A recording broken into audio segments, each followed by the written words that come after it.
বিগত সরকারের ১৫ বছরের শাসনামলে দুর্নীতি এমন পর্যায়ে পৌঁছেছিল যে এ বিষয়ে কেউ কোনো প্রশ্ন তুলতে পারেনি বলে মন্তব্য করেছেন আইন, বিচার ও সংসদ বিষয়ক উপদেষ্টা ডক্টর আসিফ নজরুল।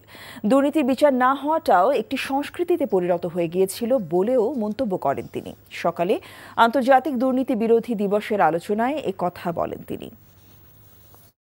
এই দুদকে যারা কমিশনার ছিলেন পদত্যাগ করার আগে প্রায় শতাধিক মন্ত্রী, ব্যবসায়ী গত আমলে চুরি করে হাজার হাজার কোটি টাকার মালিক যারা হয়েছে তাদের বিরুদ্ধে তদন্তের অ্যাপ্রুভালটা দিয়ে গেছেন। এখন তদন্ত করেন। এখন তদন্ত করার ক্ষেত্রে কোনো সমস্যা আছে? করে আপনারা দেখান যে আপনাদের হৃদয়ও ওইরকম ওদের তারা পলিউটেড হয় নাই, ভালো পরিবেশ পেলে আপনারা কাজ করতে পারেন, এটা দেখান। এটাই হচ্ছে সবচেয়ে বড় আপনাদের কাছে আমাদের আকাঙ্ক্ষা, সারা দেশের আকাঙ্ক্ষা।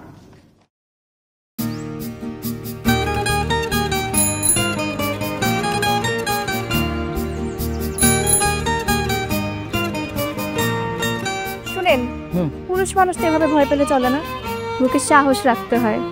যা বলবেন সোজা সাপটা বলবেন।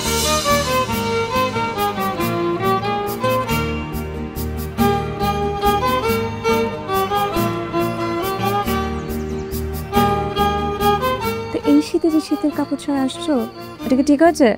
তোমাকে দেখার পর থেকে আমার জীবন থেকে শীত, গ্রীষ্ম, বর্ষা সব চলে গেছে, শুধুমাত্র তুমি আছো।